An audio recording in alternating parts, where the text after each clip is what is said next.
একটা লোক বলতে পারবে আমি নিজের ইচ্ছায় দুনিয়ায় এসেছি? আমি আমার নিজের ইচ্ছায় দুনিয়ায় এসেছি, এ কথাটা বলার তাগত ফুটপাতে যে ভিক মাংছে একটা ভিখারি, আর ওখান থেকে শুরু করে সবচেয়ে দুনিয়ার দামি কুরসিতে যে বসে আছে ওই পর্যন্ত, is there anybody else of this world? একটা লোক যে বুক থেকে বলতে পারে আমি আমার নিজের ইচ্ছায় এসেছি? হিম্মত নেই, কসম দিয়ে বলছি। এই উপরওয়ালার মেহেরবানি যে তিনি তোমাকে ইনসান করে দুনিয়াতে পাঠিয়েছেন। কটা পা আপনার? বলে দুটো। আল্লাহ যদি চাইতেন আর দুটো পা যদি যোগ করে দিতেন না, তো কারো বাড়ির সামনে দাঁড়ালে লাঠি নিয়ে আসতো, দূর দূর বলে তাড়িয়ে দিত। জানেন আপনি কতটা এহসান তিনি করেছেন? চিন্তা করতে পারবেন না। এই একমাত্র ক্রেডিট আপনার আমাদের কারণেই না, একমাত্র আল্লাহ পাকের। আমার পরিচয় বলে একটাই পরিচয়, few days back you are a drop of a dirty fluid, খুলিকাল ইনসানু মিন নুতফা। আল্লাহ বলছে খুলিকাল ইনসানু মিন নুতফা, এক বিন্দু খুশবুর মনির কাতরা থেকে জন্ম না, না না, এক বিন্দু নাপাক দুর্গন্ধযুক্ত মনির কাতরা থেকে তোমাদের আমি পয়দা করেছি। আল্লাহ পরিচয় করাচ্ছেন, কোনো ক্রেডিট নেই তোমাদের। এক বিন্দু নাপাক, খুলিকাল ইনসানু মিন নুতফা, you are a drop of a dirty নোংরা অপরিচ্ছন্ন বীর্যের কণা থেকে তোমাদের পয়দা করেছি। বাহাদুরি দেখবার কি আছে বলো? না আপনার ফিউ ডেজ, দিন কয়েক পরে আমার জমিতে ইতরাইও না, দিন কয়েক পরে তোমাকে খাটিয়ে তুলে নিয়ে যাওয়া হবে। এই তো তোমার পরিচয়। সেদিন তুমি এক বিন্দু মনির কাতরা ছিলে, আমি আল্লাহ বড় দয়া করে ওর থেকে তোমাকে মানুষ তৈরি করেছি। এই দুটো হাত, দুটো পা, দুটো চোখ, একটা মুখ, একটা নাক, এই যে দেখা পাচ্ছ না, এটা আমার দয়া। এই জন্য আমার জমিনের উপরে ইতরাইও না। হ্যাঁ, তোমার ইতরানো দেমাগ, প্রাউড, গর্ব ভরে দর্প ভরে চলা শোভা পেত যদি ডাক এলে বলে না আমি ডাকলে যাব না, তো আমি থেকে যাব। তো ওরকম যদি হয়ে থাকে তো ঠিক আছে, তোমার যা মন চায় করো। কিন্তু যদি বলো যে না ডাক এলে তো চলে যেতে হবে, তো ধরা যদি দিতেই হয় তো একটু বুঝে সুঝে চলিও। আমি দুনিয়াতে আজাদ করে পাঠাইনি, খুব ভালো করে বুঝতে চেষ্টা করো। দুনিয়াতে তোমাকে আজাদ করে পাঠাইনি। মায়ের পেট থেকে বেরিয়ে যখন এসছো না, এই দুই কাঁধে এখন সবাই বুঝে গেছি। আরে ভাই ওটা এরকম চোখের মতো কি? বলে ওটা সিসিটিভি। অনেক জায়গায় সিসিটিভি লাগিয়ে রাখা আছে। You are under CCTV, be careful, you are under CCTV. আপনার সামনে কিন্তু সিসিটিভি লাগানো আছে, যা কিছু করবেন বুঝে সুঝে।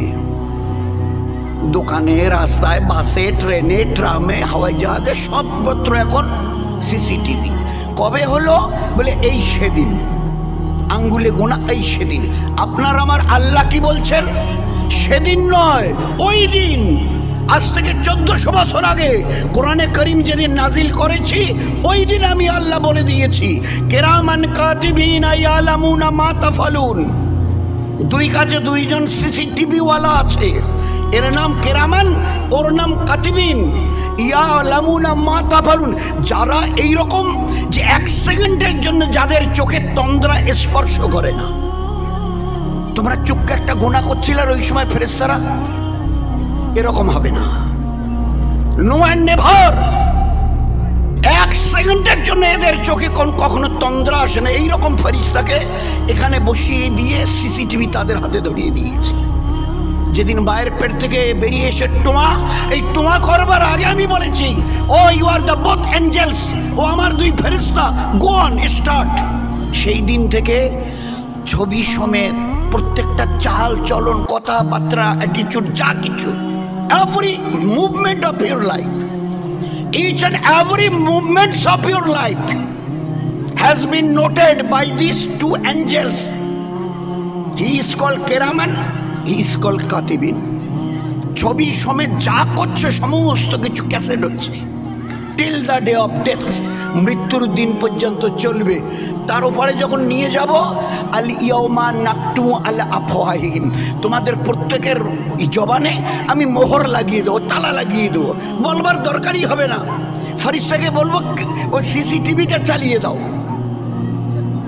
সিসিটিভিটা চালিয়ে দাও, বলবো যে দেখো তো ভালো করে যা করেছে কোনো কম বেশি হয়েছে। রাত্রিবেলা একবার 2টার সময় রাত্রে টের পেয়ে সুবহানাল্লাহ বলেছিলে, রাত্রি 2টার সময় লেপ মুড়ি দিয়ে, ফেরেশতা লেখেনি এরকম দেখো তো হয়েছে নাকি। তুমি একটা নেকি করেছিলে, লেখেনি। তুমি একটা ছোট্ট গুনাহ করেছিলে সামান্য, এই আধা মিনিটের জন্য কারো গীবত করেছো, আর সেটাকে 2 মিনিট করেও লিখে রেখেছে, হয়েছে নাকি দেখো তো ভালো করে। তুমি আধা মিনিটের জন্য গীবত করেছিলে, আর আমার এই কাদের ফেরেশতা ইনি গীবত 2 মিনিট ধরে করেছেন, এরকম হয়েছে নাকি দেখো তো ভালো করে। আরো ভালো করে চোখ বুলিয়ে তাকাও। অনেকবার দেখার পরে বলবে আল্লাহ এর সংরক্ষণকারী কে, কিভাবে হেফাজত করেছে, এতটা নিখুঁত যে তিল পরিমাণ কোনো জিনিস বাদ যায়নি, তিল পরিমাণ। ফামান ইয়ামাল মিসকালা যাররাতিন খায়রান ইয়ারা ওয়া মান ইয়ামাল মিসকালা যাররাতিন শাররান ইয়ারা। চুল পরিমাণ তারও চাইতে যদি কম কিছু ভালো করে থাকো তাও লেখা হবে, তার বড় রিটার্ন পাবে।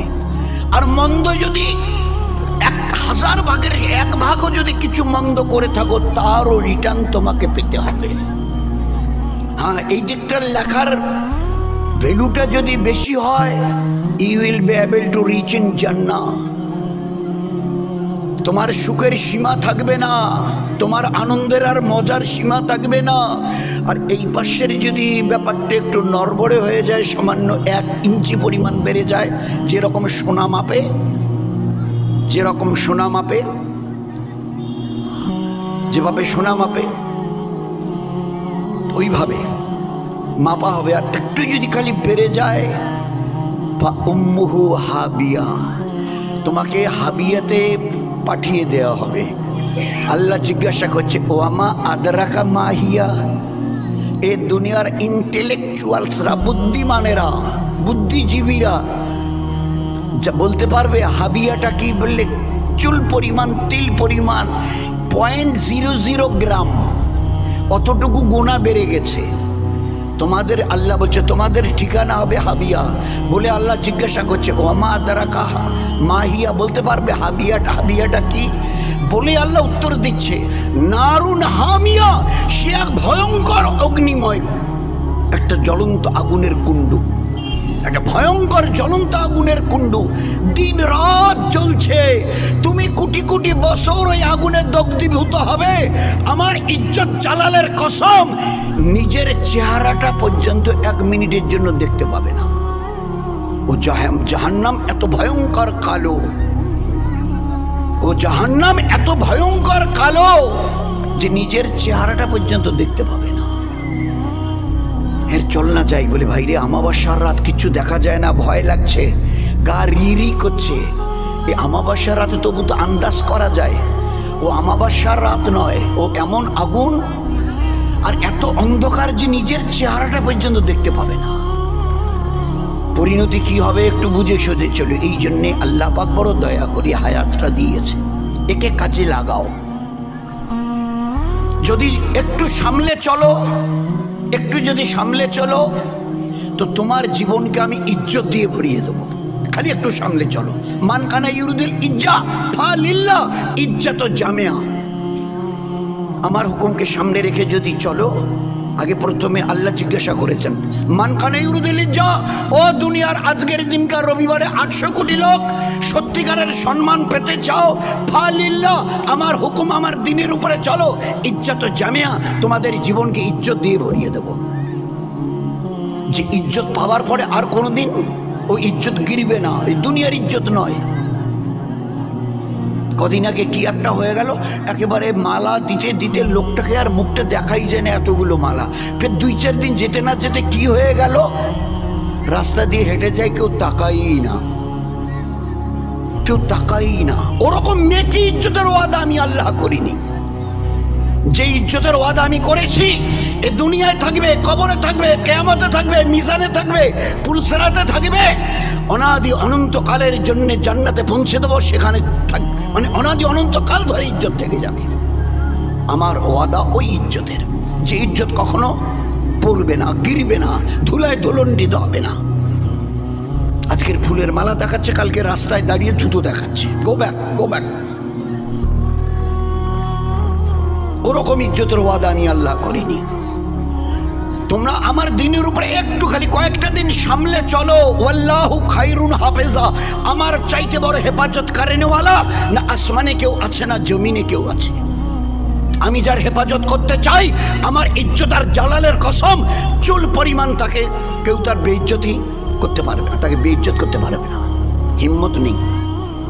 আমি যার ইজ্জত দেবো, আমি যাকে হেফাজত করবো, তারে বরবাদ করেনেওয়ালা মিটানেওয়ালা দুনিয়ায় কেউ নেই। আল্লাহ দেখিয়ে দিয়েছে সব সব কেচ্ছা আপনাদের জানা আছে। জুলাইখা ইউসুফ আলাইহিস সালাম নবী, আর জুলাইখা মুলকে মিশরের বাদশার বেগম, মুলকে মিশরের যিনি বাদশাহ তার বিবি ইনি জুলাইখা। আর ইউসুফ আলাইহিস সালাম নবী, কিন্তু চেহারা যে সমস্ত জান্নাতি পুরুষদের চেহারা ইউসুফ আলাইহিস সালামের হবে, কারণ ওনার চাইতে আর খুবসুরতওয়ালা কোনো মানুষকে আল্লাহ তৈরি করেননি। ইউসুফ আলাইহিস সালামের চেহারা হুজুর আকরাম সাল্লাল্লাহু আলাইহি সাল্লামের আখলাক জান্নাতীদের দেওয়া হবে। আদম আলাইহিস সালামের মতো কাঁধ, লম্বা চড়ো এরকম বডি, আর ইউসুফ আলাইহিস সালামের মতো খুবসুরত। তো জুলাইখা পাগল হয়ে যেত ইউসুফকে কাছে পাবার জন্যে। সেরকম পুরুষ আমি জীবনে কখনো দেখিনি, মানে যেন নূর টপকাচ্ছে, খালি মৌকা মৌকা। এই করতে করতে একটা মৌকা এলো। মুলকে মিশরের বাদশাহ শিকার করতে বেরিয়ে চলে গেছেন। এই সময় জুলাইখা তাকে কাছে ডেকেছে, ডেকে বলছে চলো দুইজনে মিলে এই রাজপ্রাসাদে। বলে খবরদার, ও কথা বলে না, কিসের ভয় করছো? উনি এখন শিকারে চলে গেছেন, বাদশাহ শিকারে, ফিরতে অনেক দেরি হবে, চলো। বলে না, আমি আল্লাহকে ভয় করি। বলো সব ছেড়ে দাও, ওসব এখন বলে সময় নষ্ট করার সময় নয়, এটা তাড়াতাড়ি করো, তাড়াতাড়ি দুইজনে মিলি। তা যখন ইউসুফ আলাইহিস সালামের দিকে জুলাইখা আগে বাড়তে গেছে, উনি দৌড় লাগিয়েছে, বাঁচতে হবে। জওয়ানি টকবক করছে, আর তার ওই খুবসুরতি, কিন্তু যেহেতু ইমানওয়ালা ছিলেন, বলে দিয়ে আমি আল্লাহকে ভয় করি, ওর কাছে আমি। বলে না না না, ওসব এখন বলে সময় নষ্ট করো না, চলো চলো চলো। বলে যখন কাছে চলে গেছে তো দৌড় লাগিয়েছে। তো 7টা গেট, বেরিয়ে যাবার জন্য 7টা লোহার গেট, প্রত্যেকটা গেটে তালা লাগানো, লক করা ছিল। প্রথম গেটে পৌঁছে গেছে, আল্লাহ নিজের কুদরতের থেকে তালা খুলে দিয়ে গেটটাকে খুলে দিয়েছে আল্লাহ, উনি হাত লাগাননি। দৌড়ে দ্বিতীয় গেটের কাছে গেছে, ও অটোমেটিক্যালি আল্লাহ পাক নিজের কুদরত থেকে ও তালাটা খুলে দিয়েছে, গেট সরে গেছে। 1 2 3 4 5 6 7 এইবারে বেরিয়ে চলে গেছে। যখন দেখছে যে জুলাইখা বেরিয়ে চলে গেল, তাড়াতাড়ি করে জামা পিছন দিক থেকে টেনে ধরেছে। এ তো হাতের নাগালে বাইরেই চলে যাচ্ছে, ধরেছে জামা পিছন দিক থেকে।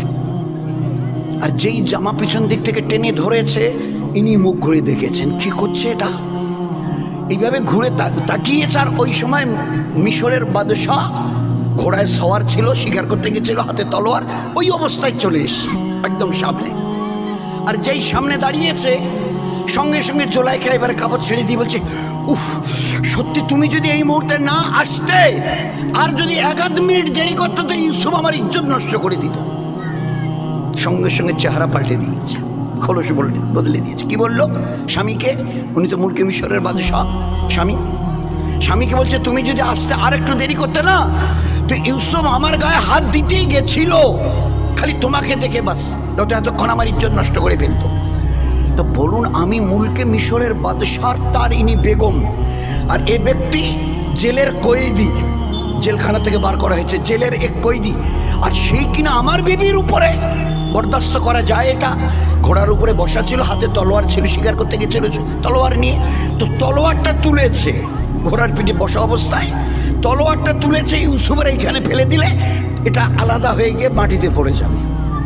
আর ও বেচারা তো একা কি করবে, দাঁড়িয়ে দেখছে। তলোয়ারটা খালি তুলেছে, ফেলবে, পাশে এক মা তার বাচ্চাকে দুধ পান করাচ্ছিল, পাশে গেটের বাইরে এক মায়ের কোলে এক বাচ্চা, দুধ পিতা হুয়া বাচ্চা দুধ পান করছিল। যখন ওই রকম দেখেছে, তো মায়ের বুক থেকে, সিনা থেকে, স্তন থেকে মুখটা তাড়াতাড়ি ও দুধ পিতা হুয়া বাচ্চা মুখটা সরিয়ে নিয়েছে, সরিয়ে নিয়ে একেবারে একদম নিরেট, একদম একজন জাজমেন্টের মতো, জজের মতো বলছে, বাদশাহ খবরদার, দুধ পিতা হুয়া বাচ্চা, টোয়া টোয়া